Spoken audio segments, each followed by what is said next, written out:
Nithyanandam Paramasukhadam Kevalam Jnanamurtim Dvandvatitam Gagana Sadrisham Tattvamasyadilaksham Ekam Nityam Vimalamachalam Sarvadi Sakshi Bhutam Bhavatitam Trigunarahitam Satgurum Tam Namami. Humble obeisance at the sacred lotus feet of our beloved Guru, the living incarnation of Paramashiva, His Divine Holiness, Bhagavan Sri Nithyananda Paramashivam. Nithyanandam, we welcome each and every one of you gathered today on this very auspicious occasion of the Tamil New Year's Day, and a very special day for Sri Kailasa, the Hindu nation, where 3 temple monastery complexes, 3 Kailasas, the Uniting States of Kailasa, are celebrating their respective anniversaries today. And the highlight of it all is today is the very day Bhagavan, His Divine Holiness, Bhagavan Sri Nithyananda Paramashivam, established and inaugurated the first historic temple. It was in a place called Tiruchengod on the banks of the sacred river Kaveri, way back on the 14th of April 2001. And from there started the saga of Tyaga, of sacrifice, where the public declaration was made by the incarnation to humanity to establish the only Hindu nation, Sri Kailasa, and deliver the superconscious breakthrough through it to the entire humanity. And today is also the 13th anniversary of the Kailasa in Ohio, the Ohio Adinam, and the 3rd anniversary of the Kailasa in Kozhikode in Kerala. So today is a very auspicious day, and we are all very eager as we prepare ourselves to receive today's message from Bhagavan on this auspicious day. Today's topic, what we're going to discuss, is too relevant to each of us in our life. A topic well known but very less understood, or rather misunderstood. The topic is Tyaga, a very broad translation of it in English, which makes it to be misunderstood is the word sacrifice. Let us understand what Tyaga really is, directly from the words of Bhagavan. Before that, just one thing we want to share with you. Tyaga, as we commonly understand in society, as taught to us by society, is whatever you are fond of, or whatever you may like in your life, or whatever you possess, if you part with it, if you give it up for the sake of the other, then that is Tyaga, sacrifice. So we know that we can sacrifice our wealth, we can sacrifice our passion in life, we can sacrifice any items or objects that we love and which we possess, and we can sacrifice any of our, let's say, we had an appointment to do something, but for the sake of some other person, we give it up and we do something for them. So doing something for the other, all of this is the common societal Tyaga that we know about. And in all of this, there is no real conscious growth that's happening. Rather, there is a subtle ego fulfilling that happens. That is the societal Tyaga that we know about. But actually, from the Shastras, from the Hindu scriptures itself, as defined by Paramashiva himself, and as demonstrated, experienced, and radiated by all the rishis of Kailasa, the great enlightened civilization that once lived, which is documented in all of their lives, that Tyaga, what is that? That is what we need to imbibe in our life, because that will give us the superconscious breakthrough. what is the real Tyaga? The real Tyaga, as defined by Paramashiva, which we can read in all the sacred Hindu scriptures, is sacrificing your lower level existences so that you can go to the next frequency of existence and ultimately the frequency of Paramashiva himself. So in the process of having the superconscious breakthrough and your journey to having the oneness with Paramashiva, Tyaga is the only thing you need to do. Because for you to become Paramashiva, the only thing you need to drop is all the existences below it. So dropping any of your current level of existence and the next levels as you evolve higher and catch the higher rung, dropping that immediate lower rung of existence is Tyaga. This is the straight definition of Tyaga, because anything in Sanatana Hindu Dharma will straight address your superconscious growth, your oneness with Paramashiva. Therefore, Tyaga is the straight definition for Tyaga as per Paramashiva is dropping everything that's below the state of Paramashiva. That is real sacrifice, because we identify ourselves with all of those lower level existences and we think we are that. Without knowing that is what is causing the separation from the Paramashiva state. Without knowing that is what is causing us real suffering. So waking up to that and dropping it is the actual Tyaga. So understand that Tyaga will never give you pain. That Tyaga will never give you ego fulfillment. That Tyaga will never feel you gave up something. It will give you joy and powerfulness, because you understand, because you dropped it, you did Tyaga of that, you jumped in the rung towards becoming one with Paramashiva. So that is why the Tyaga gives so much of joy in its true meaning and sense.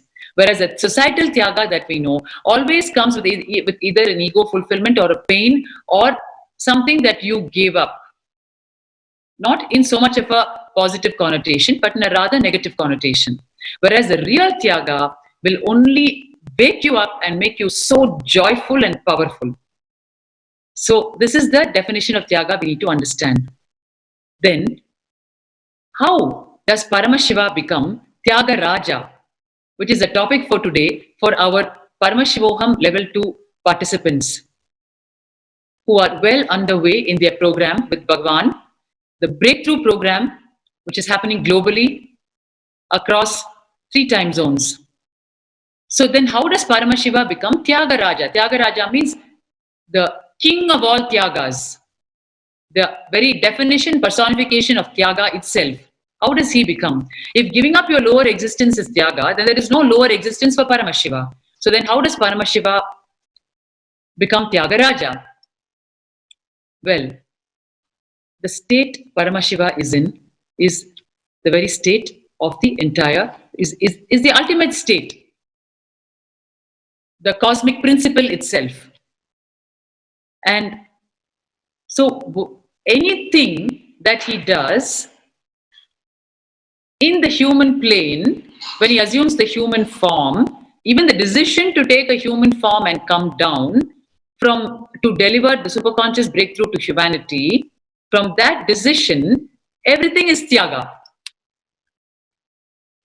Because he is sacrificing that state of Paramashiva, that state of complete all-knowingness. He's that very cosmic principle. So anything he does, starting from the decision to take a human form and come down as an incarnation, starting from that, and all actions that the incarnation does in the human plane, completely comes automatically under the bracket of Tyaga.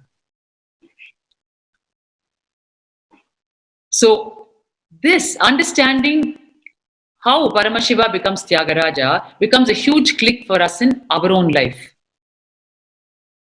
Because if we connect to that, then it becomes very easy for us also to drop all the lower rungs and do Tyaga of it so joyfully, with the full context, with no remorse, no pain, no suffering. Because we know we need what we're doing it for. We're only doing it to get into the higher existence, the ultimate existence of Paramashiva. So that is the very beauty of the real definition of Tyaga. Anything in the Hindu scriptures is too real and immediately connected to your superconscious breakthrough. And so also with Tyaga. Today, as we celebrate the anniversary of these 3 historic temple monastery complexes of Tiruchangod, Ohio, and Kozhikode. The Tyaga of the incarnation of our beloved Bhagwan can never be told. We can only strive to tell it, strive to tell it, strive to tell it. And today we're going to strive to tell it yet again. Before that, let us listen to Bhagwan's short discourse on Tyaga. The third point, physics of the Guru-disciple relationship.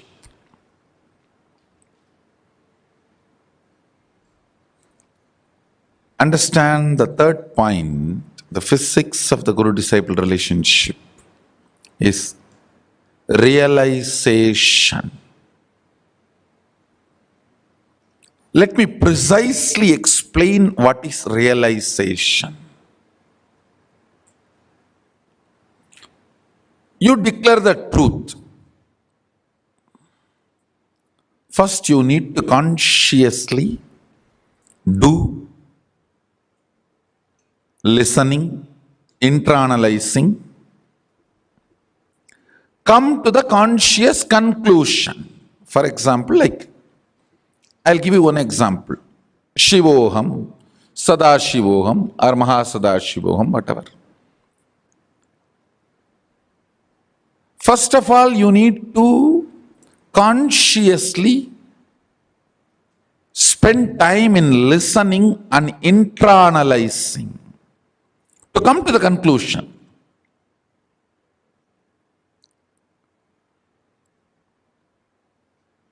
Yes, my consciousness is alive only because of superconsciousness. It is alive because it is extension of the superconsciousness. If not, it cannot be alive.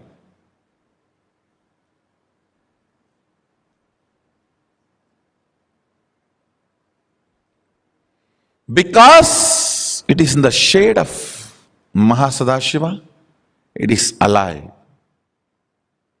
Otherwise, it cannot be alive.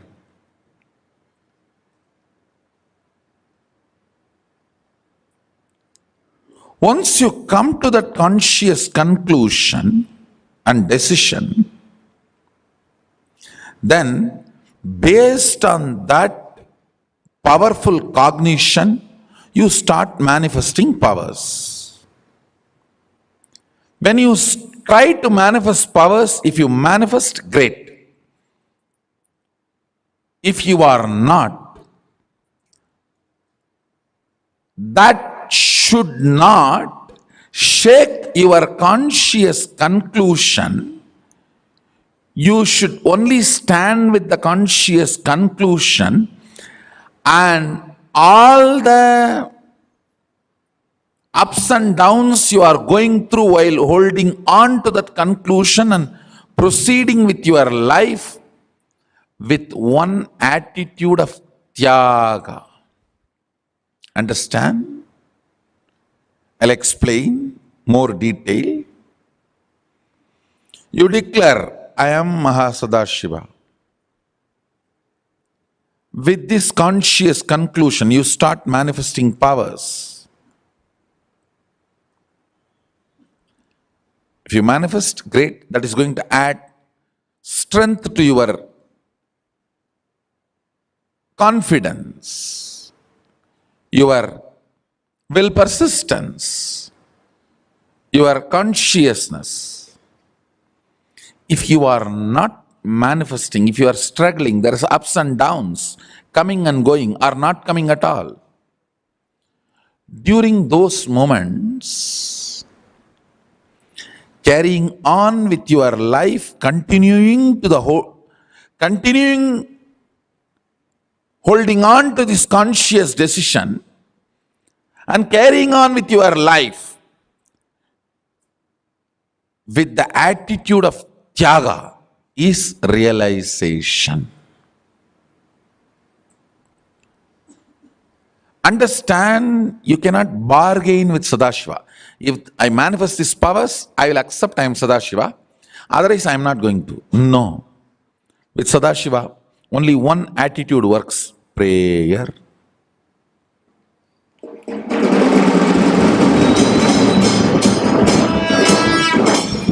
No bargaining. No bargaining works with Sadashiva.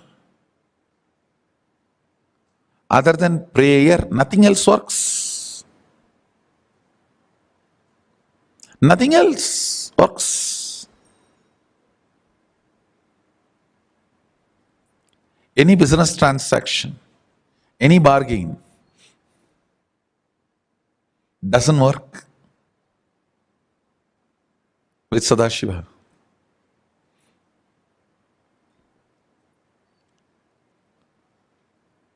Realization means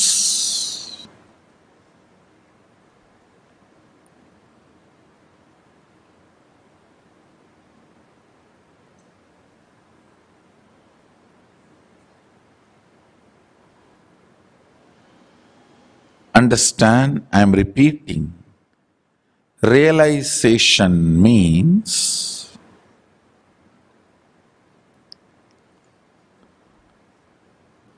continuing to protect your inner space without being affected by the external happenings through the fort of Tyaga, and letting your conscious decision and declaration manifest it in the life. Yes, it's not that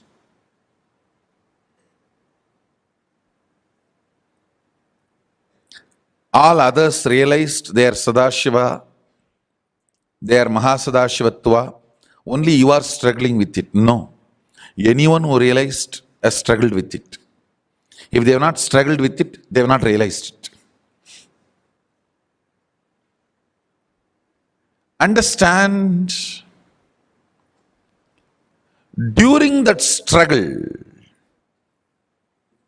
keeping Tyaga as the attitude towards life makes realization happen.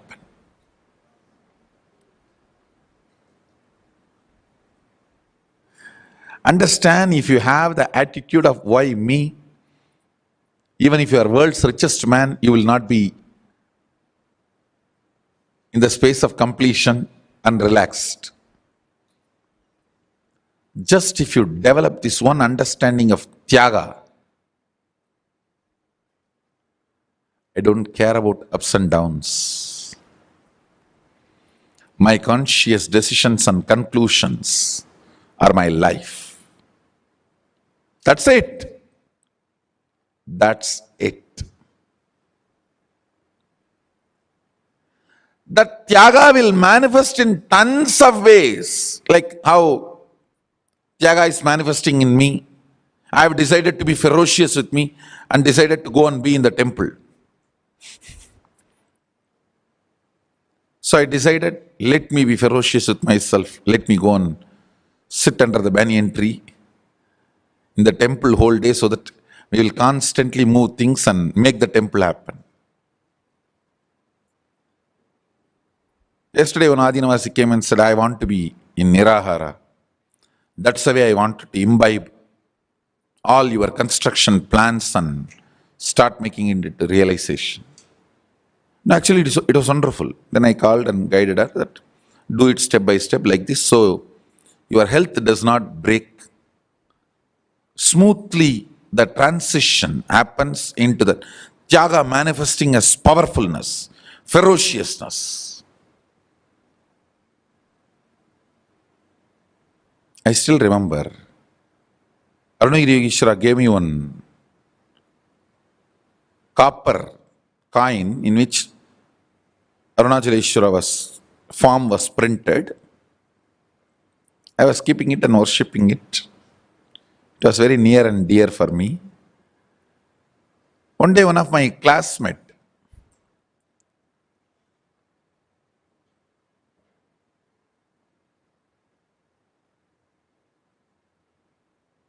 he was given a chocolate by another friend and he said, no, I don't want chocolate. Instead, if you give me that money, I'll be happy. The friend asked, what you are going to do with that money? He said, near my house, somebody is building a temple. I have decided that till the temple is completed, I will not eat chocolate and I will collect all the money and give it to the temple to complete that construction. Even if he collects everything, he may give some 10 bricks, not more than that. But his way of Tyaga, I was so happy I gave this dollar to him, which I was worshipping for quite a long time. And after a few hours, I came back to temple to meet Arunagiri Yogeshwara. I told him that I did this. He was so happy. He said, learn to respect Shraddha. That time he did not use the word Tyaga, he used the word Shraddha. I can say both different words, but ultimately same experience. See, that friend may contribute only 10 bricks, even if he saves all the money he eats as chocolate, it may come maximum 50 rupee to 100 rupee. With that 50 to 100 rupee, he may contribute some 10 bricks or, I don't know, 20 bricks, less than 10, 20 bricks. But his ferociousness, more than the contribution he does to temple, his heart will become temple.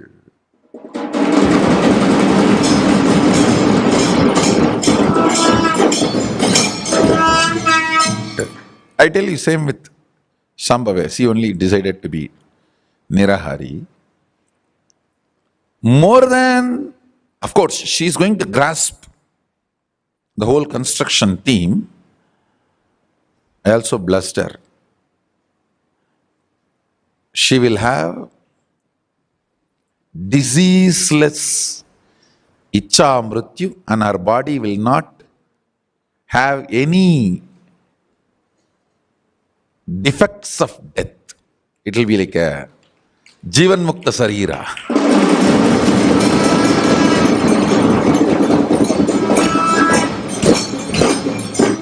One, she will be successful in Nirahara Samyama and she will have this as power manifestation. Let it be on record. You will see this happening.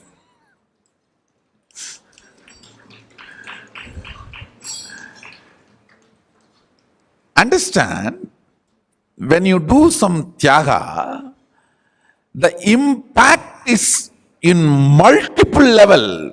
The realization happening in the system is multiple level.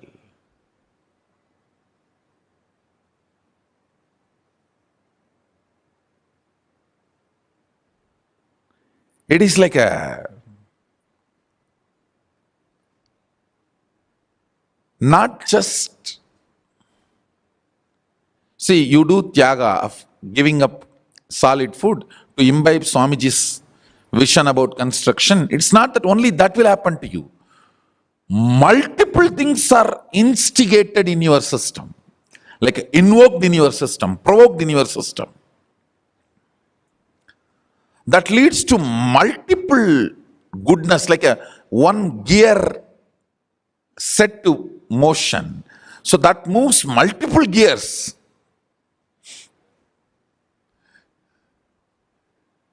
That leads to the balance of chemicals in the body, hormones in the body, evolving the most subtle grooves to capture the vision of Swamiji. Then naturally that starts manifesting the powers of Swamiji.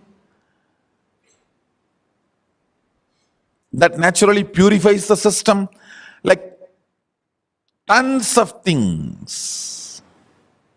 I tell you, Tyaga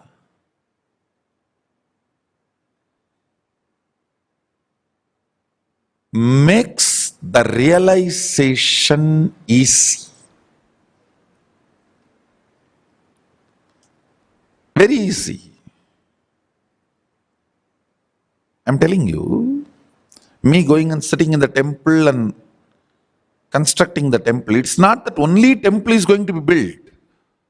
Thousands of things which you guys never expected is going to be done to the world now.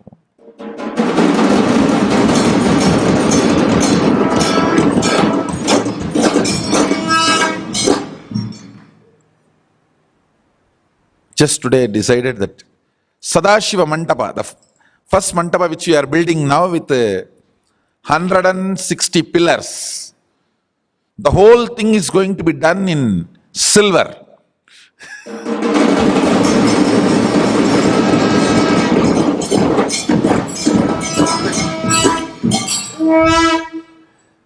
Understand, earlier it was originally planned to do it in stone and teak. And this was not part of the main golden temple. It's the front Sannidhi. Main Garbha Mandir, Ardha Mandapam, Mahamandapam, all that is going to be done in stone and gold coated. That plan remains as it is. The front Mandapam, original plan was to make it in wood and stone and just hang the silver Rudraksha chandeliers and Rudraksha chains and decorate it. Today I decided, because all the physics, biology, chemistry circuits from Agama and all the major mandalas and yantras, I am going to physically draw and fix it on the roof of the whole mandapa, Sadashiva Mandapa.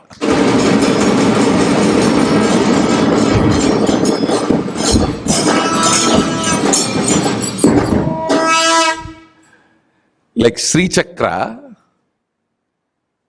Sri Mandala, there are many mandala structures which are, just by staring at them, your DNA structure will get aligned to that.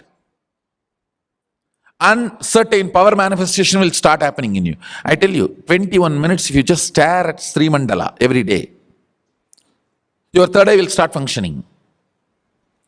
Because that Sri Mandala itself is so beautiful, it directly represents the cosmic DNA. The cosmic DNA is in the Sri Mandala, Sri Yantra, Sri Chakra, with the 43 triangle and 2-layer lotus and 3-layer avarana. It's called Navavarana Mandala. Actually, it's a line diagram of cosmic DNA. So if you stare at that through your third eye, your DNA will get aligned to the cosmic DNA. And you start manifesting powers. Like this, there are multiple various mandalas which can do the mirroring of the neuron in your brain and make you realize and manifest powers. All those mandalas, like Kali Mandala, Chidambara Chakra, Ragasya Yogini Mandalas, all that I'm going to carve in teakwood and silver it completely and fix it in the roof of the Sadashiva Mandapa. It's going to be a monumental and a powerful spiritual energy center.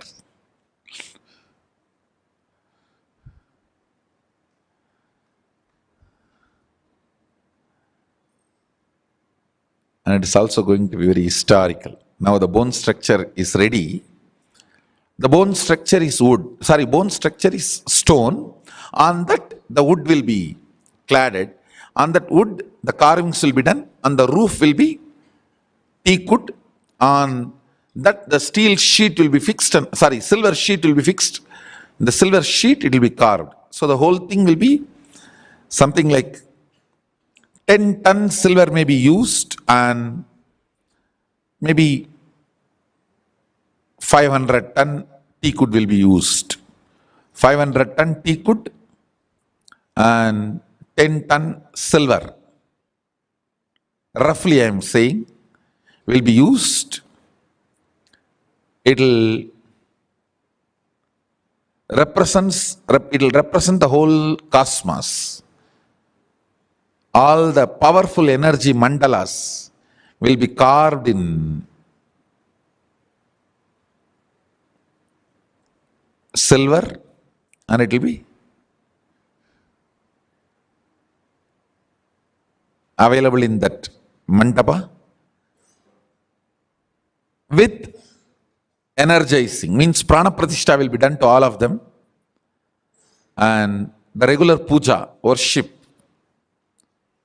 and any spiritual practice you come and do in that mandapa will immediately become reality.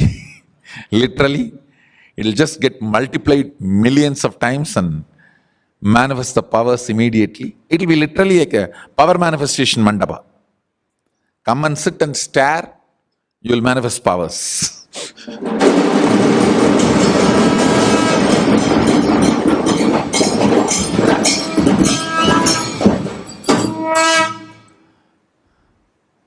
That's the way it is going to be. And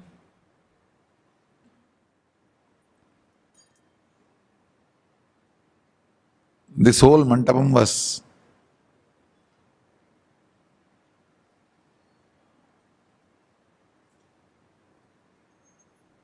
the moment I started going and staying there, this whole idea was conceived, and it's like a revelation.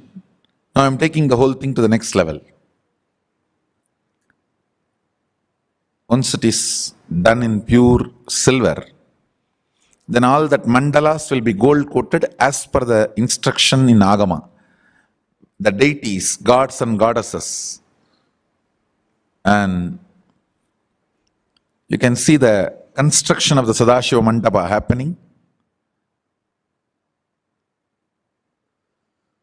It will be called as Mahasannidhanam Shakti Mandapa. All the powers of Mahasannidhanam will be enshrined here in this.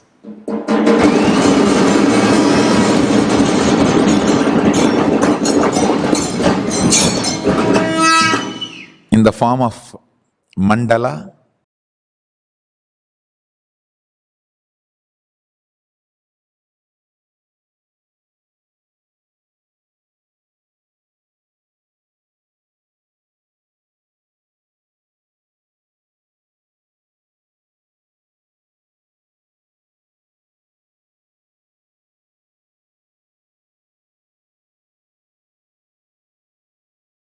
talk about Tyaga, the ultimate Tyaga or sacrifice that one needs to do. Sacrificing all of your lower level cognitions about yourself, your lower level existences, and we heard what the immense benefits that Tyaga can give to you in your life.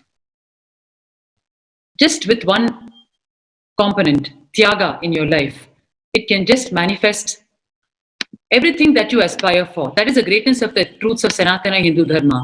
Any truth will give you the breakthrough and fulfill all your aspirations. You can enter the door through any truth and it will fulfill all your aspirations. So what are the understandings we got from Bhagwan's talk on Tyaga that we just saw? I invite Manitya Atmananda Swami to once again share with us concisely the multivarious benefits that Bhagwan said one gets from just following Tyaga in one's life with the ultimate understanding of it. Nithyananda. Nithyananda, see, basically we all have a wrong impression about what is Tyaga. See, what happens when anybody says Tyaga, the immediate thought which we will have is, oh, if I give away my, I may need to give away my wealth. I may need to, importantly, give away my identity. So when we have this kind of fears, this is the wrong way of understanding what Tyaga means. So when we see the basic meaning, the understanding of Tyaga is completely misunderstood by the humanity. So, as per Paramashiva, what Tyaga is, we have like a multiple levels of Tyaga which we need to do to even understand the essence, the importance of the Tyaga. So, we have different types of Tyaga, which is like, for example, giving away, doing Tyaga of the material possession. For example, we always have a greed of gathering all the materialistic things, whether it may be useful for us or not, or it is always a greed. Oh, I may need it tomorrow, so let me save it now. So when we are possessing those materialistic things, we always limit ourselves into that small materialistic things instead of reaching or understanding our higher consciousness. And the other thing, other Tyaga, the other aspect of Tyaga is giving up the powerlessness. See, anything which makes us powerless will limit our identity, our capacity of we being Tyagaraja himself, we being Paramashiva himself. So when we give away, when we do the Tyaga of that powerlessness, for example, you may tell it as fear or the greed, which we always think this fear and greed is the fuel of life, which is not. The moment when we do Tyaga of the fear and greed, the next level expansion is becoming Paramashiva. It is always, Cosmos is the one which always provides us with abundance. When we give away, when we do the Tyaga of that very particular fear, we will see the next things, next levels of consciousness getting unfolded to us. So when we give up the what to say, the powerlessness, the next level of consciousness, the revelation of the next level of consciousness will happen to us. And the most important and the primary one is giving away, doing Tyaga of our own sufferings and pains. Swamiji in one of the satsangs very beautifully says, doing Tyaga of pleasures is very easy, but doing the Tyaga of pains is the main important thing. The moment you do the Tyaga of the pains which you carry, the next thing is you becoming Paramashiva. I would like to expand a little bit upon it. See, we always have a idea of, okay, I have so much of wealth, so if I do Tyaga of it, I become Tyagaraja. No. See, when we have the pain, saying, oh, my mother scolded me, or my mother-in-law scolded me, or my son and daughter is behaving like this, so and so, a lot of things are there. And we have a justification to say, I am the way I am because, and blah, blah, blah, saying, this is the pain I have, so that to protect me from that kind of any attack, I have to have this kind of pain so that I will be survived.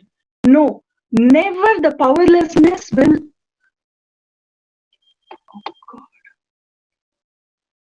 Never the powerlessness will give us or expand us into the next level. So, if we just see, the moment when you expand yourself, the moment when you do Tyaga, the next level conscious revelations will happen to you. So, when we do the Tyaga of the pain, the understanding, the very level of understanding of life will be more and more depth. The moment when you give away your pain, the moment you do Tyaga of the pain, you will understand how beautifully the whole cosmos is supporting your existence for you to become Paramashiva, and your next level capacity will be unfolded to you. The moment when you do Tyaga of your own pain, you will understand what are all the capacities which you know but you did not touch. All those things will be really unfolding it to you, and you will understand what are all the imaginations which you have, which is limiting you for you not to become the Paramashiva himself. So, Bhaktika Swami, I think you can explain it even more deeper truths regarding the Tyaga. And also, the main thing that we need to understand from the truths that Bhagavan is revealing on Tyaga is that when we understand our highest level of existence is Paramashiva, and we need to give up everything else in our life, all our low level cognitions, which is powerlessness, fear, greed, suffering, pain, all of that, when we do sacrifice of that, when we do Tyaga of that, then what is really happening in us is the determination to stand with integrity to the conscious decision that we are Paramashiva starts happening. And that is where the Tyaga of Bhagavan comes into the life of every one of us, where he does the ultimate Tyaga at every single micro level and macro level to make us acquire that determination, to make us hold on to the conscious decision that I am Paramashiva, to make us hold on to that conscious decision and do Tyaga of everything else that we have acquired in life. Paramashiva comes down in human form and does the ultimate Tyaga till you have that determination. And he does this for every single being, which is why his Tyaga is the ultimate Tyaga. With every human being, his whole life is like infinite strings, which each one of us is actually literally pulling. And he is doing the Tyaga with every string, which is a connection he has with every being. Every moment, every string is being pulled in a different way. He's doing Tyaga in a different way for each being, for that being to start understanding the conscious decision that he or she is Paramashiva. So the entire life of Bhagavan is complete Tyaga. Any action, word that he does or says is for some being or the other to get the conscious decision that I am Paramashiva and do the Tyaga in their life of all their lower level identities lower than Paramashiva. So that is the deeper level understanding of Tyaga, which is why the entire life of an incarnation, the entire life of our beloved Bhagavan becomes only Tyaga and nothing but Tyaga. Because even lifting a little finger is towards making some being understand and make them drop their lower level existence and make them get attracted to their higher level existence, which is Paramashiva. So the Tyaga of the incarnation is at too many infinite dimensions and too many multiple infinite layers. And as we go further into this session today on Tyaga of the incarnation for the sake of humanity, I now invite Nithya Jayananda, our own sannyasi, to share with us the Shastra Pramana, which is the reference from the sacred Hindu scriptures on Tyaga.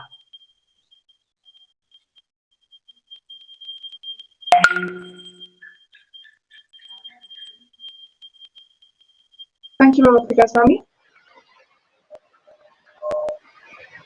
So this verse is a Shastra Pramana, a sutra, a verse directly from our Shastras, which speaks about Tyaga and tells us what Tyaga can give us. I will directly go into chanting the Shastra Pramana for all of us. This verse is from the Sannyasa Suktam called the Dahara Vidya, the section called Dahara Vidya under the Mahanarayana Upanishad.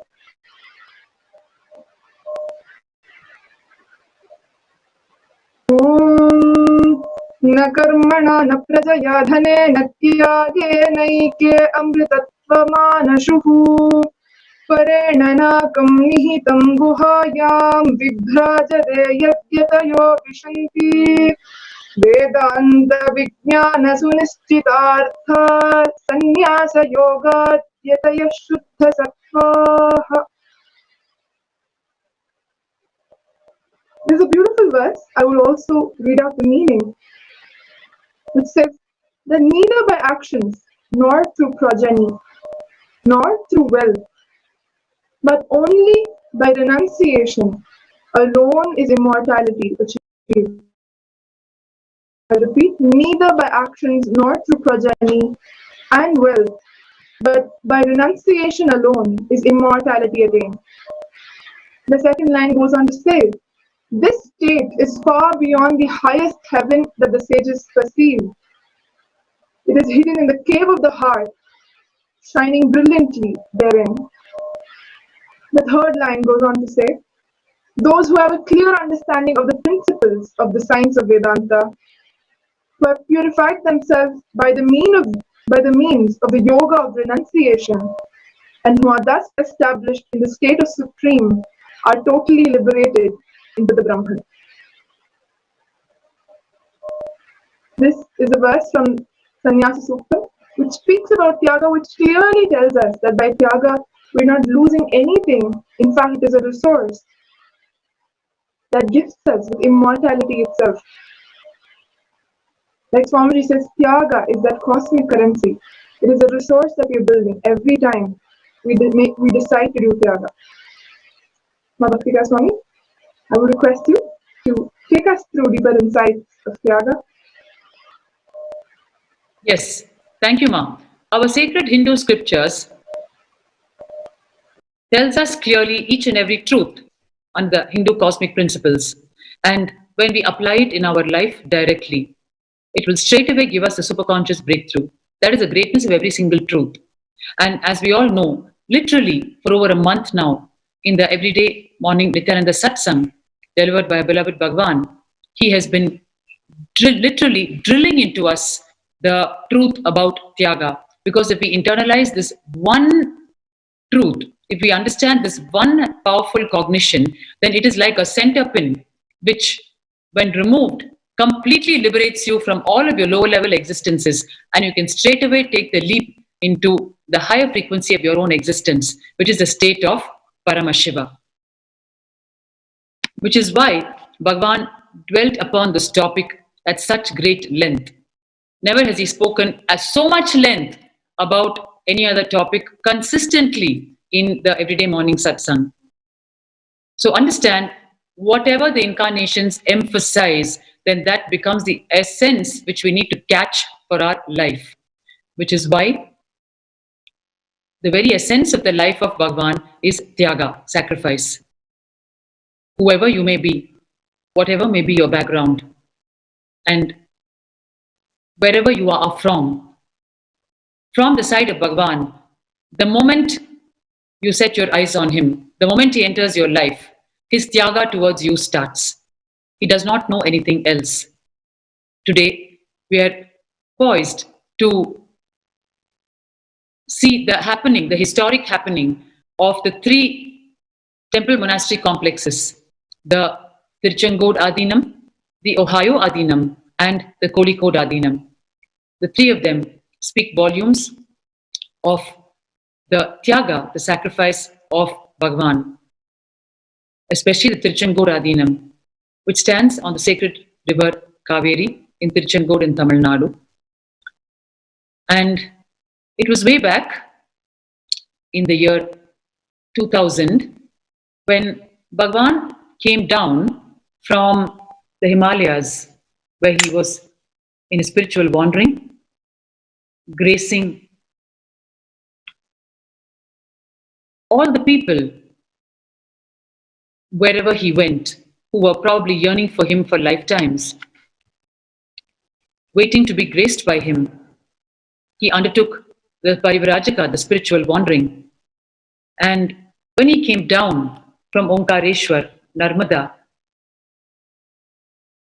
it was in Narmada, of course, that he had the avataric revelation, where the entire mission for humanity, the building of the Hindu nation, Sri Kailasa, unfolded. And after that, he made his way down south. And he came to a spot called Nadupalani, a place called Achirapakam, Nadupalani, in Tamil Nadu. And that is when the first great pause happened. And it was a period of 9 months where he literally lay motionless. Very few people came in touch with him at that time. And his entire body being and the entire system was asserting itself to unfold the entire avataric mission to humanity. And we all know about the second great pause that happened just a few months ago. But the first great pause was in this place called Nadupalani in Achirapakam, where he was by himself in a small room. And after that, he made his way, as willed, as orchestrated by existence itself, to the banks of the sacred Kaveri River in Tiruchengood. And when he arrived there, he was just a single man with no penny on him, a sadhu, a sannyasi. And from the very dust of the sacred river Kaveri, he created the Sri Kailasa Hindu nation today, as we see it standing in front of our eyes, as an empire striving to re-establish the enlightened civilization back on the planet. And he has done it successfully. And we're seeing it grow from strength to strength every single minute. It was on the banks of the river Kaveri. You are going to be seeing in front,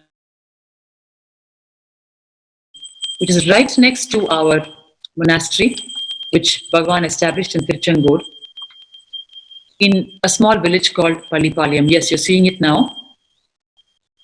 This is exactly where Bhagavan established the first historic temple in Tiruchengood, Kailasa in Tiruchengood. At the anniversary we're celebrating today.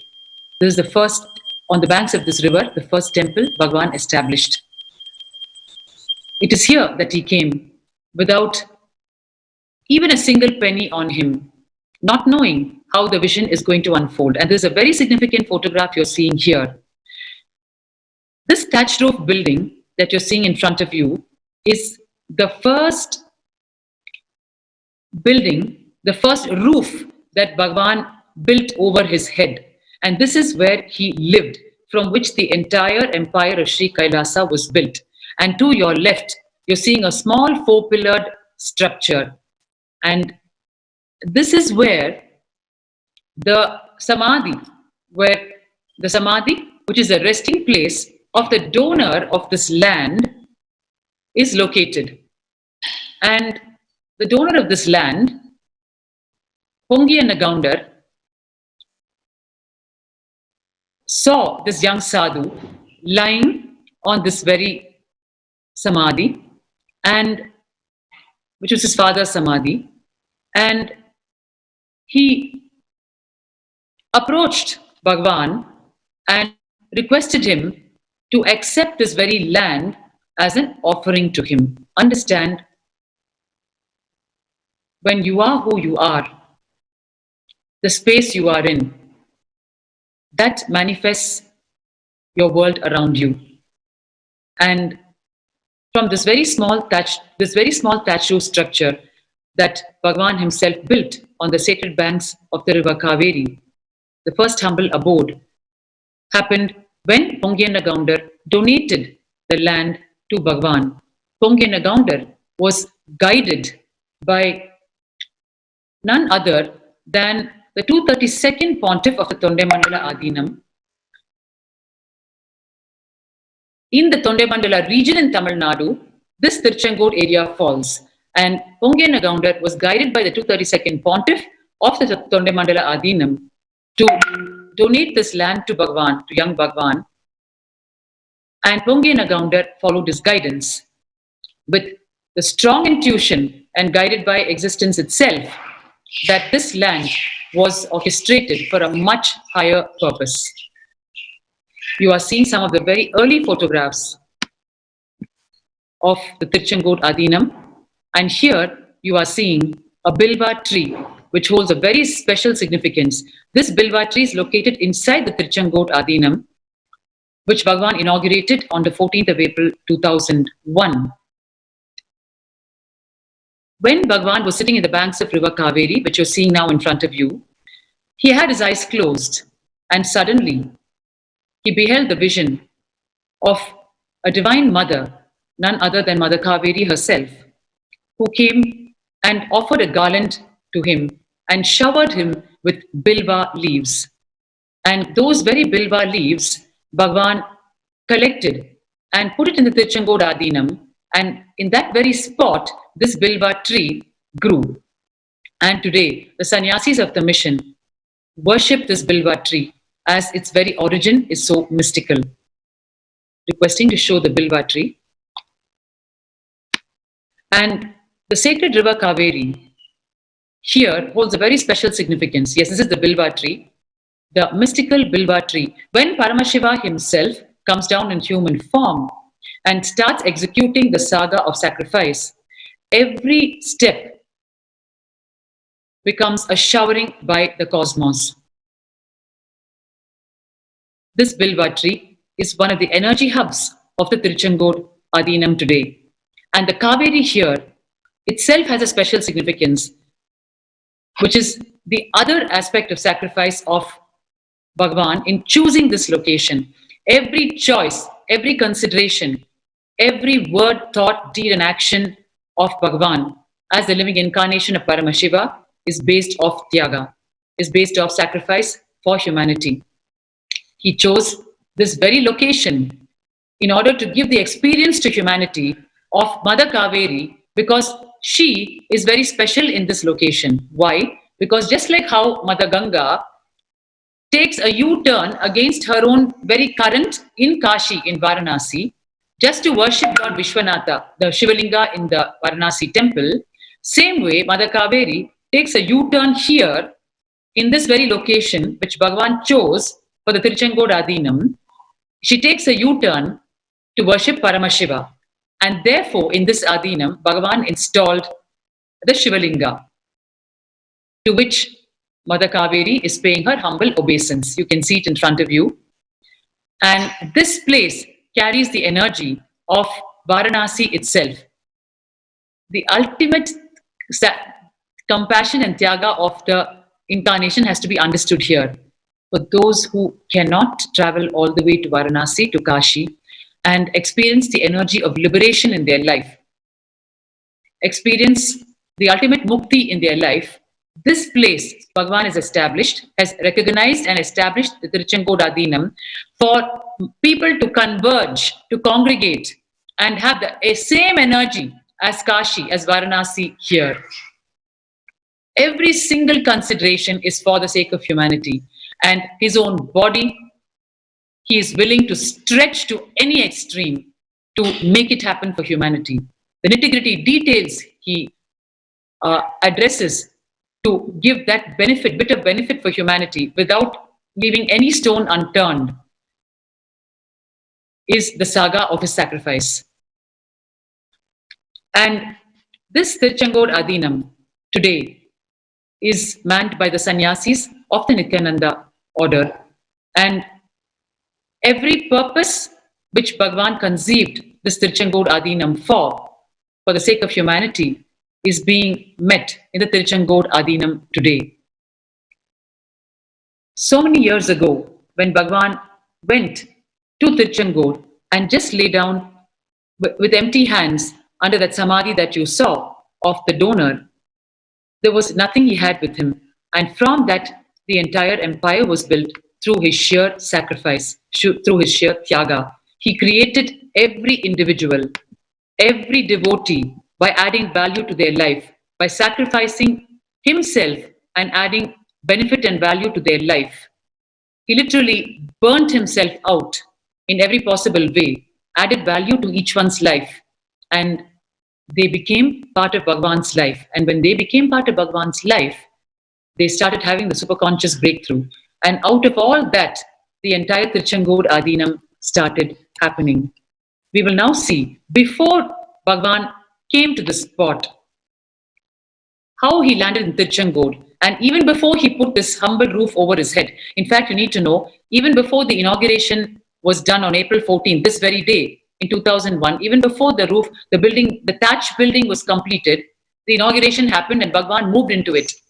And it was after he moved into it and started living that the thatched roof was even completed. He could not wait. He had too much to do.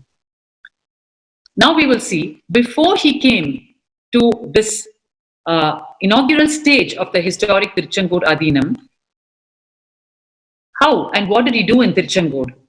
And how all did he completely sacrifice himself to contribute to the people of Tiruchengood? He arrived in Tiruchengood, and in the most historic few months of his life on the planet, with the most fortunate set of people, he lived those few months without even a roof over his head. We're now going to see the pre-inaugural days. Yes. Yes, you started seeing it?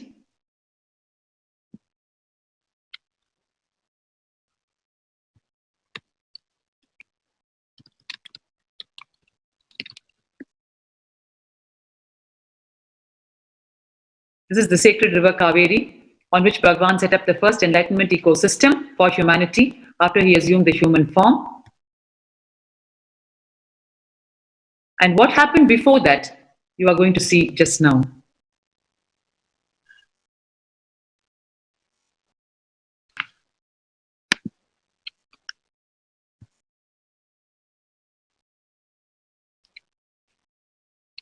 Bhagwan travelled door to door, house to house, village to village in Tiruchengood, and touched base with the people there and explained to them and radiated who he was to them and added the value to their life and untiringly performed the great homas, rituals, and conducted the meditation programs and delivered free satsangs, all of this for free in every single tiny village in Tiruchengood. You are seeing here in front of you the second ever Chandi Homa performed personally by Bhagwan in a small village called Kaundapadi in Tiruchengood. And this is on the 9th, 10th and 11th of January 2001. Even before the inauguration of Tiruchengood Adinam happened, he did not have a roof over his head for himself. And you're seeing now this entire Chandi Homa, which is towards the Divine Mother, he performed for the benefit of that particular temple where he conducted it. For that temple to flourish as an enlightenment ecosystem, he organized and he educated the management temple of that team, and he worked for them and organized the entire Chandi Homa, and he himself personally conducted it over a span of 3 days, the 9th, 10th and 11th of January. Each and every person in this photograph is a direct eyewitness to the hard work and Tyaga, sacrifice of Bhagwan, to what level he comes down for each one to understand the significance of rituals, for each one to experience the power of the rituals, so that they will do it in their life, so that they will experience the oneness with Paramashiva through it. He is Paramashiva himself, yet he does everything physically. What we need to do, he does and shows, and inspires us for us to do it. Addressing every nitty-gritty detail, explaining the context to each and every one present, and he himself radiating the body language of a devout devotee of Paramashiva, praying to Paramashiva himself, he himself being Paramashiva. And we will somehow convey to that person that we have done that Tyaga for them, either directly or indirectly, either today or definitely tomorrow, or at least 1 year later. But never we will leave it unsaid. But the life story of Tyaga of Bhagavan is a saga of Tyaga untold.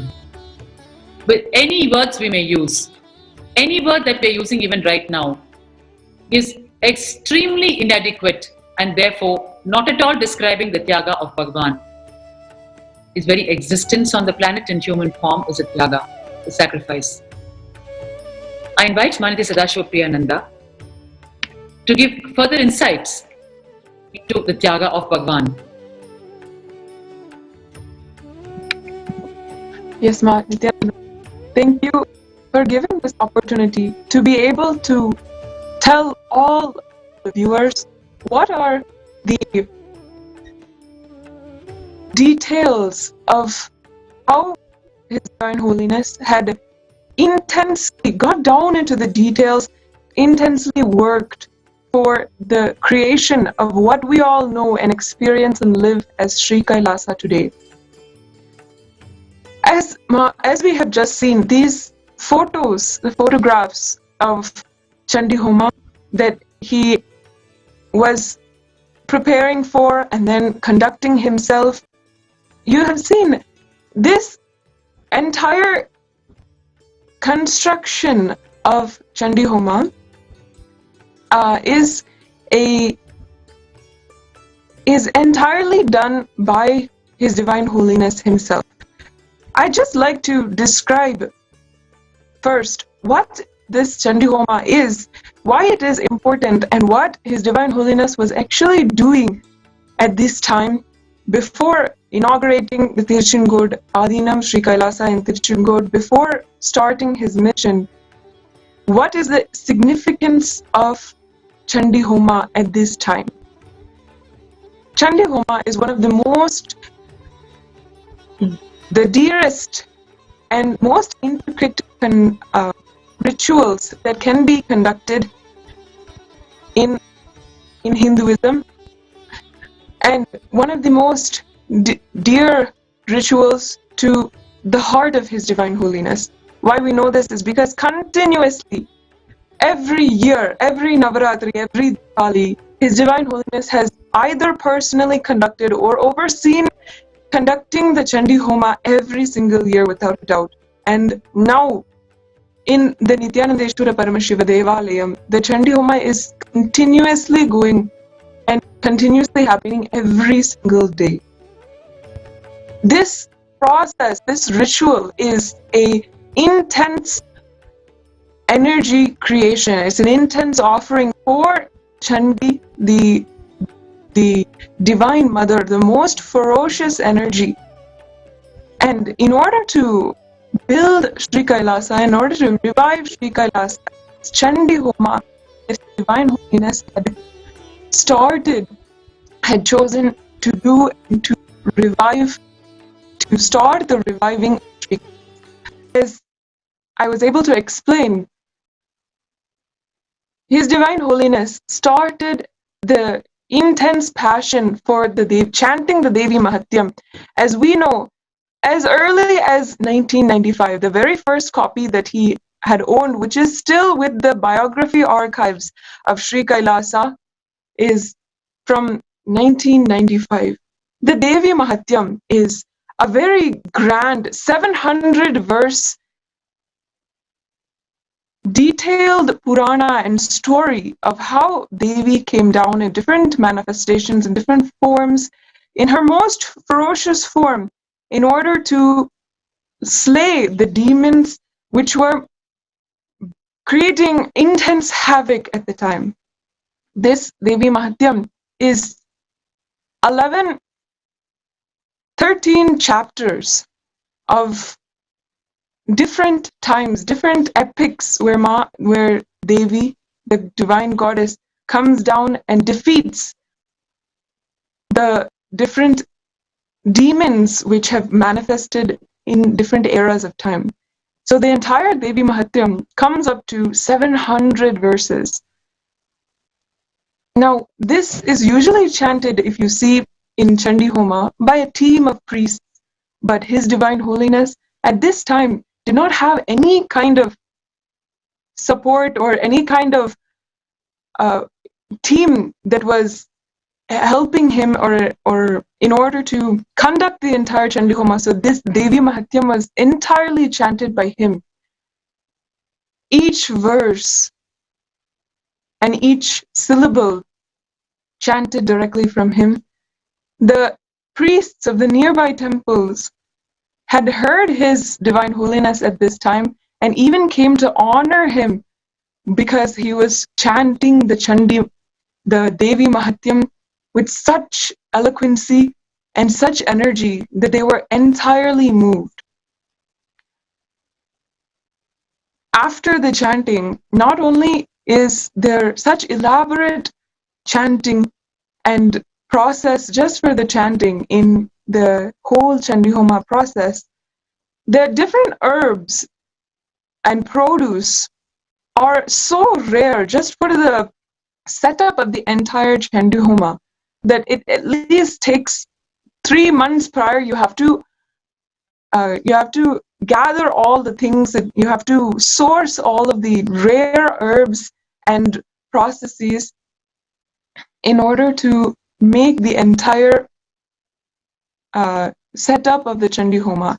As you saw in the visuals, in the photographs before, there was at least 108 kalashas, and kalashas meaning the small pots which His Divine Holiness himself had tied together, and gathering of the specific type of wood which is told in the Agama which has to be used. The mango tree wood and several different types of wood are specifically prescribed in the Agamas in order for the best offering to be made to the deities during Homa. All of these different produce, wood, herbs, different leaves, different fruits and offerings, the naivedyams which have to be made specifically with the recipe, with the specific ingredients prescribed by the Shastras, by the Hindu scriptures. All of this is the elaborate process which His Divine Holiness had attended to completely. This entire process, making of the Chandi Homa, including the setup of the roof above the Chandi Homa, it is prescribed that during Homas you should have at least some kind of covering over the Homa. And in order to construct that, and then in order to bring all of these rare items which are needed for the Chandi Homa, at least it costs 10 lakh rupee. And at this time, at merely the age, not even completing the age of 23, His Divine Holiness had entirely conducted this Chandi Homa just by himself, from gathering the donations in order to make it happen, then sitting and doing every single detail by himself so beautifully. This entire Chandi Homa was done with so much of passion by His Divine Holiness in order to properly, perfectly build the foundation of what we all know as Sri Kailasa today. Sri Kailasa is felt 30 million devotees and is serving 2 billion Hindus all over the world today because of the passion that His Divine Holiness poured into the work which was involved in building this foundation of Tiruchengod Adhinam, and later the foundation of Adipeetham in Bidadi, what is known today as the spiritual headquarters of Sri Kailasa. Now, in order to know more about the Tiruchengod Adhinam, the different people who are also there and who witnessed the hard work and sacrifice, the Tyaga of His Divine Holiness, I ask Ma Bhaktika Swami once again to guide us further in knowing and recalling the Tyaga of His Divine Holiness. Yes, Ma.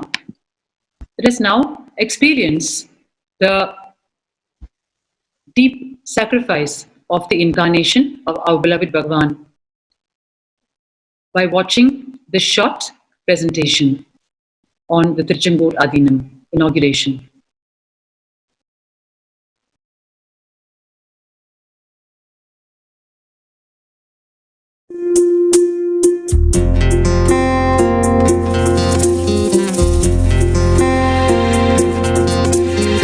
Adhisivan ஆதி அந்தமில்லாதொரு ஜோதி வடி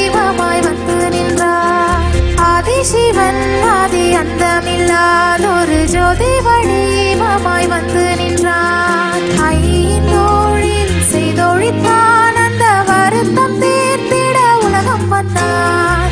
ஆக்கைக்கு தீக்கைகள் அடித்திடும் போது சதாசிவன் என்னும் நினைவு கொண்டான். மாயை மக்களை மயக்கும் போது ஈசானன் தான் என்னும் நினைப்பும் கொண்டான். கண்கள் ககனம் காத்திடும் வேளையில் விட்டுணுவாய் வந்து தானாய் நின்றான்.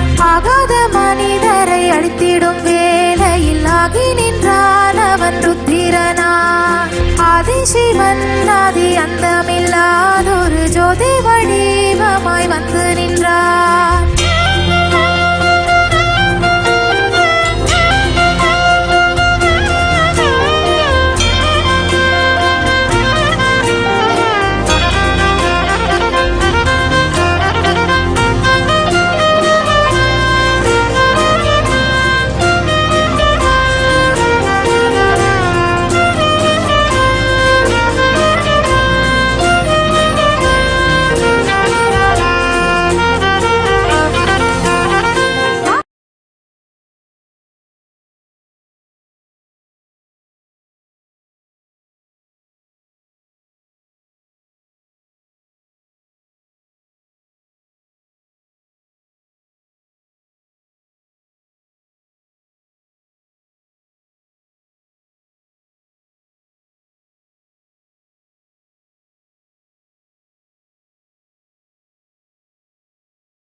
We are now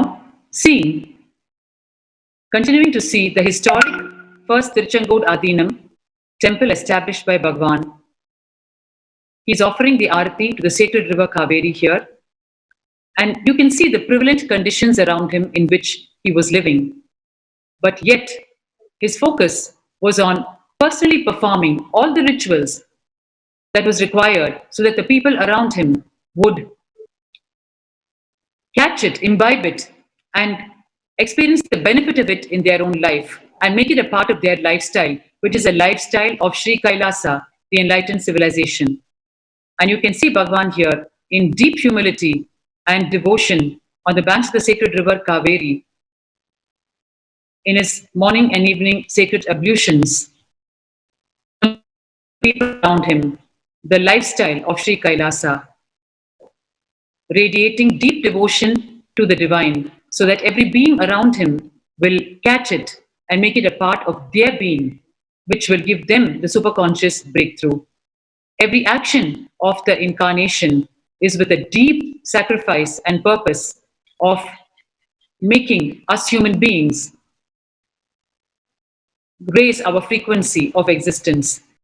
You can see the very attire of Bhagwan in 3 colors in this photograph, which speaks volumes of the meager physical, the meager existence in which Bhagwan lived at that time, the meager physical means. His turban in a different shade of ochre, and the shawl in a different shade, and the lower waist cloth in a different shade. Yet Bhagwan worked untiringly, keeping his focus on building Sri Kailasa. And this is a historic first visiting card that Bhagwan himself went to a nearby shop and got designed. Every single square millimeter of this card is the Tyaga of Bhagwan for the sake of humanity, to reach out to humanity, to hand out to humanity at that time, to tell them that he has arrived, and to invite them for their own superconscious breakthrough. He worked untiringly in every possible dimension that one can ever conceive. And these are the crystal pieces and rods that Bhagwan used for healing the thousands of people who started gathering around him to receive the healing from him. He has cured right from blood cancer to migraine, during these days of Tiruchengood. This is the first historic telephone directory maintained personally by Bhagavan, handwritten by him, in which he maintained all his contacts so meticulously. He himself building the contacts of Tiruchengood as he built the Adinam brick by brick. And this historic telephone book is part of the archives today, which speaks volumes of Bhagavan's Tyaga. Here he is, immersing himself in personally performing the Abhishekam to the Mahameru in the sacred Kaveri river, demonstrating to the people around him the importance of the rituals and how to make it a part of their life. And here is Bhagavan seen with the 232nd Pontiff of the Tonde Mandala Adinam and Sri Kumarasamy Tambiran of the Thiruvavudurai Adinam, two great spiritual Hindu leaders and giants. He personally invited them to visit the site where he's going to establish the first temple of Sri Kailasa. And of course, we know later on, Bhagavan went on to take on the responsibility as the 233rd succeeding Pontiff of Tondemandala Adinam itself. He was coronated at the age of 10 during his childhood by the 230th Pontiff, and standing here beside him is the 232nd Pontiff who was waiting for him to attain the physical maturity age before he could take on the responsibilities of the Tondemandala Adinam, under which this area of Tiruchengood is located. Bhagavan works untiringly with the great spiritual leaders and giants, and you're once again seeing the humble abode in which Bhagavan built and lived in Tiruchengood.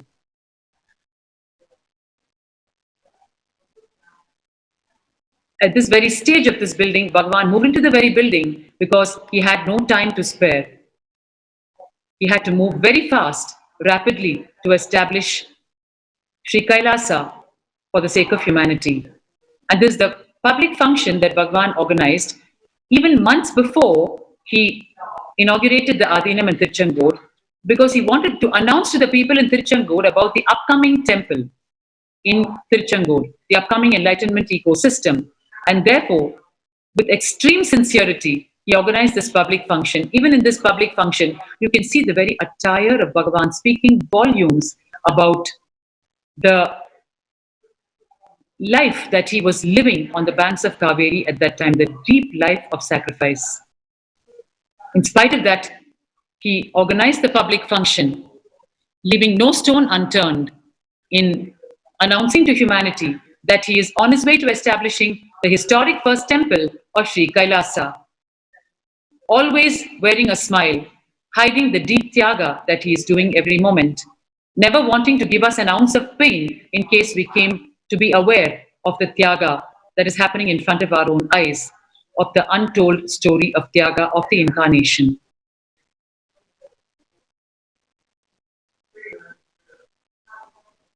And here, the historic happening of the inauguration of the Tiruchengood Adinam, April 14th, 2001. This very photograph, Bhagavan documented himself with his own handwriting for the posterity, for humanity. His thinking through can never be untold. He did not want this moment to be missed. He documented the photograph himself for humanity to keep and remind itself of its very purpose of human birth. And here you can see Bhagavan is the main working hand in this picture in establishing this temple, as you can see.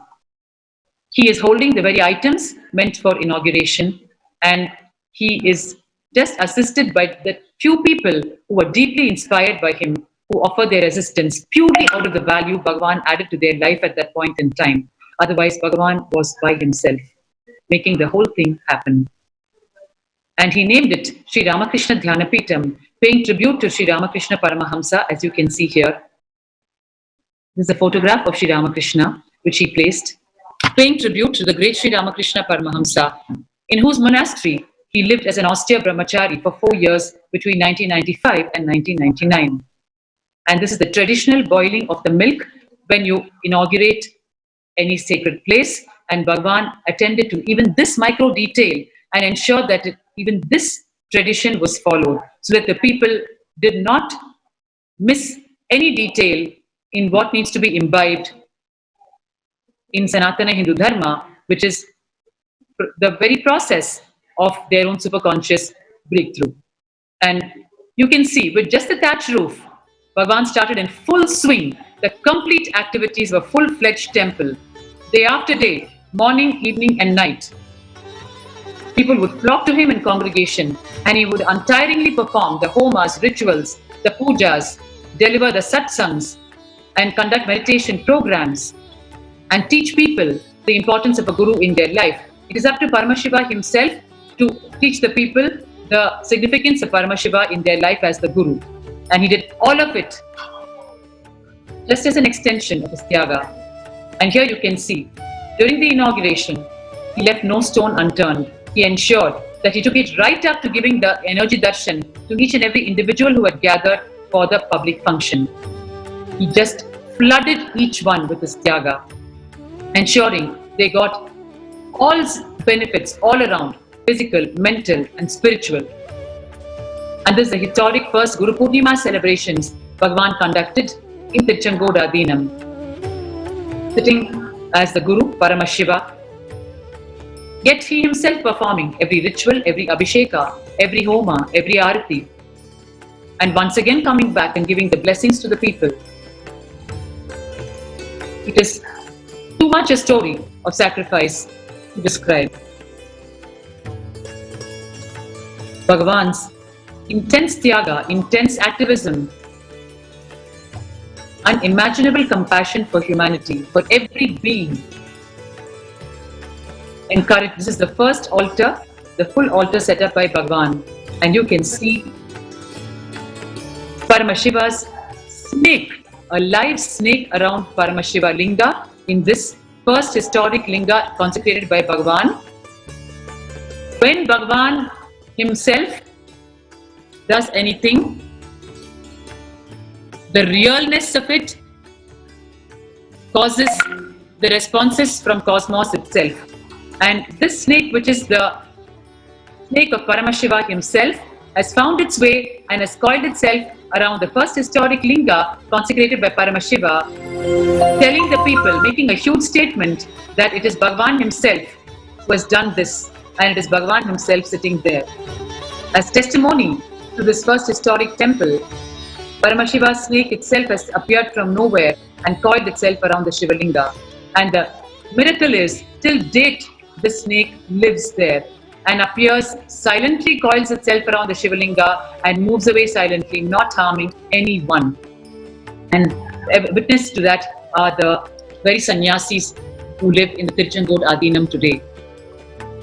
So that is the first historic Tirchangodadinam, which speaks of the volumes of Tyaga, sacrifice done by Bhagavan. We now move on with no further delay to how the Ohio Adinam in USA, it's celebrating its anniversary today, the 13th anniversary today. How it happened out of the deep Tyaga of Bhagavan for humanity. I welcome Manithya Prabhananda Swami, Manithya Shivananda, and Manithya Bodhanananda. The beautiful sannyasis and devotees and disciples of Bhagavan to share with us the happening of the Ohio Adinam as an outcome of the deep Tyaga of Bhagavan to humanity. Nithyananda.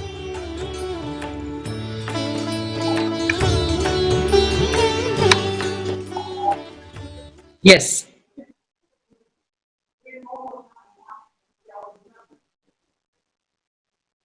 Nithyananda, you can mute yourself and start talking. Can you hear me, Ma? Yes, Nithyananda. Nithyanandam, everyone. The inauguration of the temple is happening on earth. I experienced the heaven itself, I have to say. The divine landed in Ohio. That is my expression about that.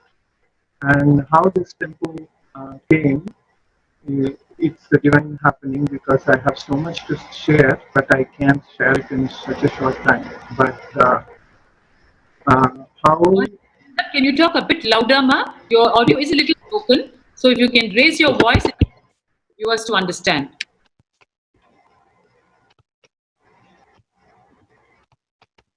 Can you hear me now? Is it better? We can hear you broken, Ma. Okay. Can you hear now? Yes, we can hear you, Ma. Please proceed. Yes. So it is a divine happening itself here, and how the temple came itself is with a few devotees. Swamiji, when he came in 2005 here, conducting a program, and said the temple will happen. And he gave a towel to me, and he said, "This will do the work." And to tell you the truth, I did not. There is an audio issue, Ma, because your audio is appearing broken. Okay, let me take the. Can you hear it now, Ma? Yes, it is very clear. Can you hear it now? Yes, very loud and clear, Ma. Okay, Ma.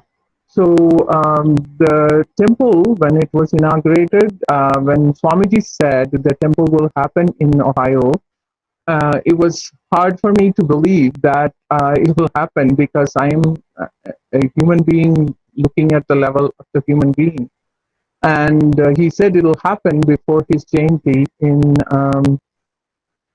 December 31st that year. He said this in April when he came for a program here. And it was very hard for me to believe, and I didn't know how it will happen. Went to Swamiji that morning and I said, I don't think I can do it with very few people here. And he said, when Swami ordains, it will happen, Ma. And sure, I really, if you ask me, I really how it happened. It is only a divine happening. It's been every experience I had. I really can write a book how this temple happened. And December 31st, we closed on this building and moved into it by January 1st with hardly a handful of deities. And as you can see the pictures here, this happened in December 31st and we moved into the building. Swamiji's Tyaga, in this, I say, he takes the people, he always said, I don't get the qualified people, I take the few people and qualify them. And that's how I felt with the whole thing. I didn't think in my human power to this temple will happen.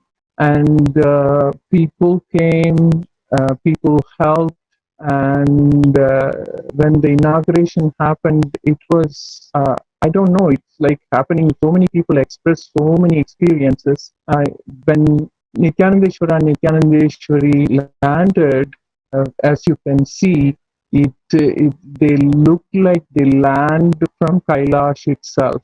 It was just an experience I can never forget that.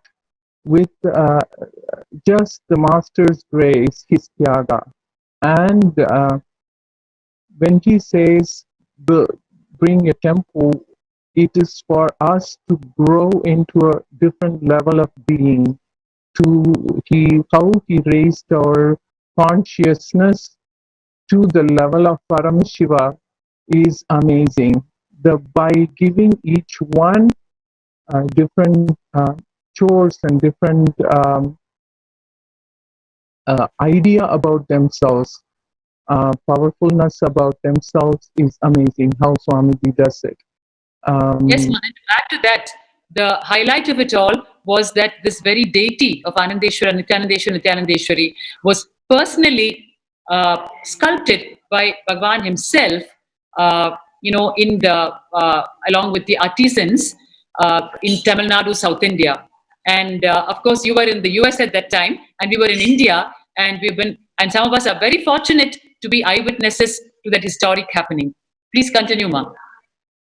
It is a divine happening, Ma. That's all I can say. It's how in each one, so many people, close to 1,000 people came, and the homas were done, and so many devotees expressed how each one had an experience in that inauguration.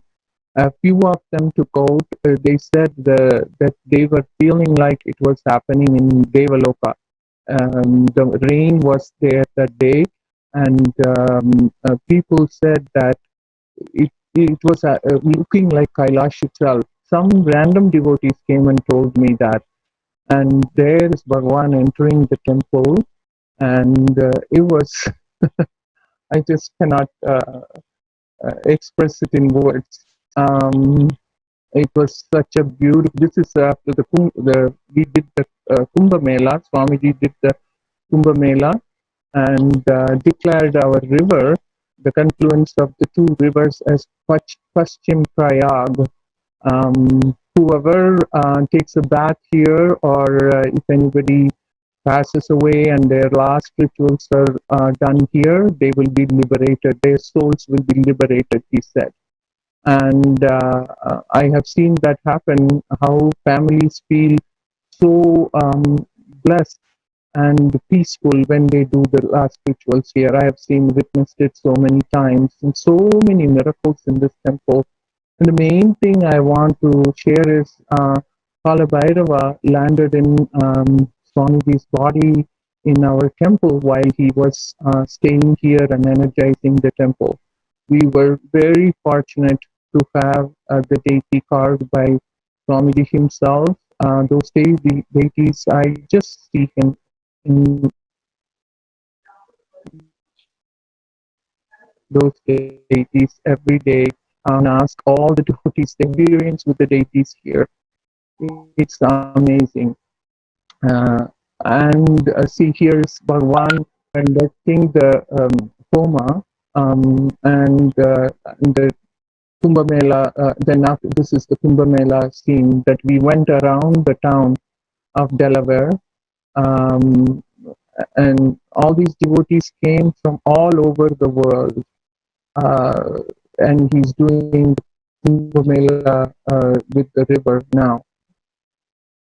So, so many happenings I like to share, but really not enough time to share that. But see, the dignitaries were all called, and the local mayor was there, and all the religious leaders were there, and all of us learned so much. We did not know anything about temples, being the temples. The way Swamiji just trained the whole group was so amazing. There he is doing the Prana Pratishtha. This is the amazing moment.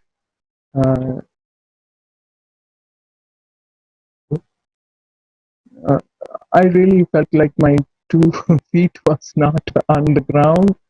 It was such a Turiya experience, I would say. I don't even remember a lot of things because it was such a beautiful experience. There Swamiji is doing Aarti for Nithyanandeshwara and Nithyanandeshwari. And there he is, he just trained all of us for the whole thing. We didn't know how to even light the lamps. We didn't know how to prepare the Aarti. Everything was just very fortunate to be trained by him. So many experiences, like he made us we were all awake the whole night and prepared for the Paramashivam. Everyone helped, and the deities came from Los Angeles. There were trucks of things. Swamiji made it from there. He's entering the temple, Swamiji. And Ma, the highlight of it is Bhagwan works 30 hours a day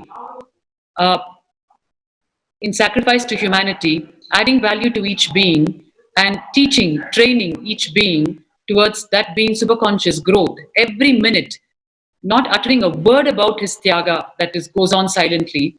And then as a result of that, the people who have experienced the benefit in their life offer what they want to offer in gratitude to Bhagavan, and those offerings he showers on us as a temple for us in our own region where we live. as a new enlightenment ecosystem so that new people can live around an enlightenment ecosystem. He continues his life as Tyaga, and whatever people give him as gratitude for that, he only gives to us while he continues his life as Tyaga. Never Absolutely, ma. even one penny from it. He came penniless, he will go penniless. And every penny people give to him out of the deep gratitude for the Tyaga they do to that he's doing for their life, he just showers to us on the side and walks through penniless. It is just too mind-boggling. I want to also invite Nithya Bodhanananda and Nithya Prabhananda, who are the other two people melting and waiting to share about, especially now that you've flashed all these nostalgic photographs. I'm literally tearing up now because we were all part of this from India. We all were part of it from Ohio itself. And we breathed every moment of it from here. I just know these photographs by heart. And it's really choking me right now. I invite Nithya Bodhanananda and Nithya Prabhananda to share more on this. Thank you, ma. Nithyanandam, can you hear me? Yes, ma'am. Nithyanandam, so this was the most amazing beginning of the major journey of my life. I told the current volunteers that if you just say yes and allow Mahasannidhanam to take you, you'll just go. Because for me, I met Swamiji through a flyer, and I went to a talk, and the next thing I did was go to India to the first Nithyananda Yoga teacher training. But through this whole time, I didn't really know Mahasannidhananda, but through the whole time, she stayed in touch with me and just pulled me in and held me in and acted as if I belonged.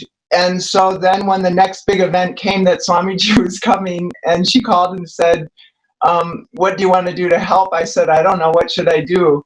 She said, just come and stay for 2 weeks. And this is how it is. When we talk about Tyaga, for me, since the moment I met Swamiji, there was just yeses. And I've reflected so much that Swamiji originally was always saying that so many people think the spiritual path means renunciation, and it's not. It's moving into expansion. And for me, from this moment of meeting Mahasannidhananda and then moving into this expansion with Swamiji, the yeses never felt constricted, or it never felt like any sacrifice. So I was in this temple with Swamiji being trained directly. And when you say Mahasannidhananda and Mahaprabha and myself, we're just entwined, because Mahaprabha was there and she didn't know anything about puja and arti, and Swamiji's explaining to her about the arti items, and I was all watching and amazed. I'd never seen things like this. So just by watching and participating, I learned so much. And he was directly training the team from Los Angeles, so he brought that whole team. The thing that I observed, and it happened again in Nithyananda Yogam, was Swamiji's leadership qualities, his leadership skills, his micromanagement. This is all part of his Tyaga. He, as Paramashiva, knows everything, but he had to bring it down, down, down, down for the human beings to teach him the smallest things about. I remember he took them in the kitchen just to show them. That night they stayed up all night how to make certain foods. He was saying, Mahasannidhananda and Mahakila, like, you have to do the kitchen, and then Maharupa, you have to do malas. And he just made everybody do these jobs, but he actually had to train everyone on the job. It was the most amazing thing to watch. And other small details, like right after when he arrived, he said, a compass. He wanted a compass. We had to run out to Walmart and buy a compass. And he immediately took the magnetic directions of the 2 rivers that we have, the Olentangy River and Kingsbury Run. He looked at the flow, and he declared that it was exactly the same flow direction as Ganga and Yamuna. And then wanted, the deity was placed right at the confluence of those flows. Like, this level of detail that we could just participate in because we were there with him was so amazing. And that's what I've seen continued on for the whole 12 years that I've known him, is his amazing attention to detail, his amazing ability to bring people in, as Mahasannidhananda said, not qualified, but he qualified all of us. So what a huge blessing for me as a woman from a small town in Michigan who knew nothing but white Anglo-Saxon people to be meeting my master in Ohio, just maybe by a fluke, maybe not. The first time he talked was only 1 block from my house at the church. Now I'm thinking maybe he came to that town just because I was there waiting. So anyway, Ma Bodhana, sorry to interrupt your flow, but the sacrifice, the Tyaga of Paramashiva for each devotee, Ma, what you just now said, maybe he came just for me.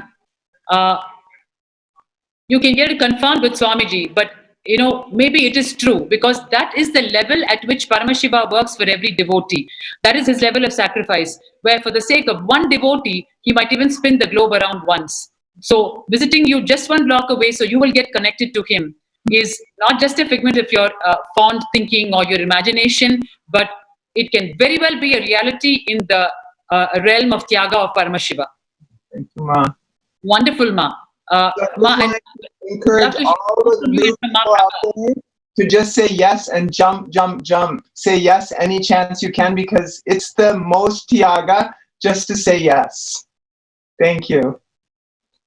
Because when you're saying yes, you are saying a yes to leave your lower identity. That's all you're doing, which is his core avataric mission, to make you say yes to leave your own lower identity so that you can go to your higher identity, which is Paramashiva. It's too beautiful, Ma, the happening of Paramashiva on the planet. The whole thing we can see is centered on Tyaga, ultimate Tyaga from his side, which inspires us to do the Tyaga of leaving our lower level existence. Manite Prabhananda, we are eager to hear from you, along with Ma Bodhana and Ma Shivananda. You are one of the trio who was personally trained by Bhagavan in all his Tyaga in Ohio, way back in 2007. Go ahead, Ma. Nithyananda, Ma, can you hear me? Yes. Thank you, Ma. Yes, you say I'm very, very blessed and honored just to have Swamiji in our life, handpicked and trained for 10. Blessed to experience the gift of Bhagavan, Swamiji, his Tyaga, how he helped humanity. I want to tell everyone in US should go to Ohio temple, our temple, witness the deities that Swamiji personally handcarved, an avatar, his Tyaga for the humanity. Understand, building a temple is not a joke, it's not easy. First, Swamiji, as you said, Ma, he did all the work in India, literally shipped everything other than the banyan tree to the United States and clear the custom, packing, everything, go to the warehouse. Personally, I was there. How Swamiji, his Tyaga is so unlimited, you can't even understand. He went to the warehouse, climbing on the crates, checking on the deities. When we are doing prana pratishta, Swamiji, I learned everything from Swamiji, that a deity should not even have a single little crack on it. So imagine the work that goes behind the packing and shipping and bringing to Los Angeles, from there going to Ohio, the installation of the deity. It literally reminds me like a bird building a nest for 2 years in the US, little by little in Los Angeles. Swamiji trained his devotees, his sannyasis, brought the deities, the jewelries, saris, everything, nitty-gritty, every detail. And for 2 years, he just be there, trained us, come down to our level. Paramashiva, an avatar, came down to our level, and I am so blessed to receive that direct training from Swamiji. He trained, I just want everyone to know Bhagwan's Tyaga, I was born in an Islamic country. 8 to 10 generations back. I had no clue about my own religion, Hinduism. Here, Swamiji asked, who's passionate about temple? I just raised my hand. He said, Ma, sure, you take care of this temple. And ready to give me the space, trust me, to manage the temple in Los Angeles and support the temples in whole North America in year 2007, when I didn't even know the names of the deities. Ma Prabha, I'm so sorry to interrupt you when you're so beautifully sharing this whole thing, but I want to little further expand here to help the viewers understand better, Ma, which is, when you told about your background and how the moment you put your hand up, Bhagwan immediately so joyfully gave the responsibility to you to man the temple, knowing your background and knowing how far you are from what it takes to manage a temple. Imagine if it was one of us and we had spent our blood and sweat in establishing a temple in the USA when we were in India, and if we were inaugurating it, in whose hands will we hand over the temple for management? We would choose the best in the group because it is my effort. My effort should be taken care by the best person in the group, the best skilled in the group. Yes or no? Whereas here, Bhagavan is so joyfully giving it in your hands, knowing fully well the blood and sweat that he has put into the temple, and knowing that you have no clue about even the names of the items in the temple. I mean, literally, Ma, we have to expand every microsecond in the life of Bhagavan for us to even start understanding the level of Tyaga. And only when we compare him with what we would do under situation, we would even start understanding his Tyaga. Therefore, we have to literally expand every microsecond of each of your sharings, which is why I had to interrupt you, Ma. Please carry on. Thank you, Ma. Thank you for expanding it to the depth.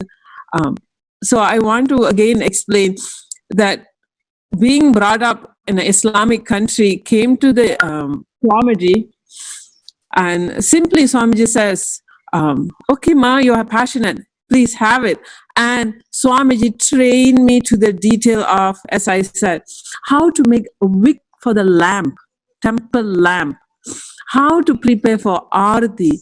And most importantly, he transmit this, what Swamiji is telling now, the alchemy process, literally he transmit that. Let me tell you why I'm telling this. As Swamiji is training, sitting there patiently, and I'm like clueless, I don't know the name of, when Swamiji say, bring this supply, what name, which deity. Even I didn't have patience with myself. I'm like, God, how many times is teaching me how to tie this turban for the deities, and I'm not getting it. But Swamiji patiently, he was showing and showing, and he made one statement till to date I remember. He said, Ma, be a mother. I was just shocked to hear that statement at that time. I was in my early 30s. Not physically do not have any kids. Never I perceive myself be a mother. That space he transmitted in me, I experienced Swamiji's cosmic mother space. How he holds everyone, how he shares everything. So, Prabha, he was installing not just the temple, he was installing you. He was creating you. And like that, each one of you out there, which is what he's doing every minute. What we perceive is he's installing a temple. No, he first creates the human beings. He first installs himself in the human beings. He gave it to you because he wanted you to grow through it. That is his Tyaga. Never he perceives it as his hard work and which best hands to give it into. He straight away sees your growth into the Paramashivatva there. You realizing the feminine consciousness as Divine Mother. It is just too profound, too touching, and too intricate in the levels of Tyagama. Please go on. Yes, Swami. So Swamiji's that space he transmitted for the first time after that initiation. So many people who came, understand, from a person who had no clue about names of deities, names of temple rituals, anything about temple. I have been to Hindu temple, just go and pray what I want good job, I want money, and then I come, that's it. But now I'm responsible for the headquarters of Western Hemisphere, headquarters of our temple and Avatar's temple, and also supporting all other temples in North America. A person who had no clue. Here is where Bhagavan's Tyaga, like what you say, Ma, it's all about Swamiji. I've always mentioned this. It's people. He says, people, people, people. It's all about the people. Even now we can see Bhagavan's Tyaga, how he attends to every single devotees. He makes himself available just to make us happy. He will go happy and evolve. He will go his Tyaga to any extent, any hours, and patience that Swamiji has, Ma. I'm telling you, the patience that he has to come down to our level and evolve us to his state. And this day, recently, as Swamiji said, I am going to do prana pratishta to all of you. As I'm just like, oh my God, what are we going to see, expect? Because I've seen how Swamiji have done prana pratishta to the deities, from a statue, just a stone that has carved, come to the temple. Swamiji did the process, infuse life into these deities, and the deity respond to our prayers. The deity smiles. If we relate, Swamiji give that experience. Now I cannot even imagine how Swamiji is going to infuse, do prana pratishta to all of us. And I'm looking forward for that. Swamiji's Tyaga is for us. He has come for every single one of us. As long we say yes, there is nothing he sees in us. He just sees as a being who's ready. When we say yes, he's there available for us. For me, Swamiji, not only he trained me, Ma, he has healed me from so many conditioning, health issues while I was doing this temple seva. And the way Swamiji trained, I want all of us to hear this, the way Swamiji come and relate with us, so blissful, so joyful, just the mother constantly holding. You can't see any frustration, anything that even I get frustrated with myself. But Swamiji patiently, I didn't know how to offer Naivedyam. I didn't know temple Naivedyam, as my mother Bodhana said. I used to give noodles, sandwiches. And one day Swamiji said, Ma, how about you give me temple Naivedyams, Ma? Like Pongal, Tait Sadam, Puli Sadam, that's it. Then I started making only these 3 Naivedyams. I didn't even know how to prepare Naivedyam. Not to mention, I didn't even know how to use this Indian Hindu traditional dress sari. I was wearing my jeans and t-shirt doing arati, but Swamiji patiently wait. When I'm evolving, I'm ready. He said, when Swamiji is doing alankar for the deity, for Meenakshi, he teaches every single thing, how to take the sari. Do not have violence, even when you're putting off the arti light. Be in such a loving space. That's why I say he transmits the alchemy process, the initiation happens being around Swamiji. Diksha, being in Swamiji. Beautifully, you are explaining the details with which, without hurting us, he doing the ultimate Tyaga himself and taking care he's not hurting us or dampening our enthusiasm, where another layer of Tyaga is built for him. It is Tyaga upon Tyaga from his side, where he wants you to have your own experience. He wants you to move to the next level. Still, he does not want to hurt you when he points out something. So, is this just multiple layers of Tyaga, so that without any hurt from our side, we move to the next level. For that, he is willing to build on any number of layers of Tyaga upon himself. It's just too intricate and too multi-layered. And Ma, we thank each one of you so much, Ma. As usual, we are always racing against time. It is never enough because it is a story that can never be told. We can only strive to tell it, strive to tell it, strive to tell it. And in that, we ourselves will go to higher levels of existence, which is his avataric mission and purpose. So in our own effort to even try to tell about the Tyaga of Tyagaraja, Paramashiva, our own Tyaga happens because we start unknowingly radiating it. Thank you so much, Manitya Shivananda, Manitya Bodhananda, and Manitya Prabhananda. And thank you so much, each and every one of you who shared on Paramashiva as Tyagaraja today. In the Tyaga of Paramashiva lies our Paramashivatva.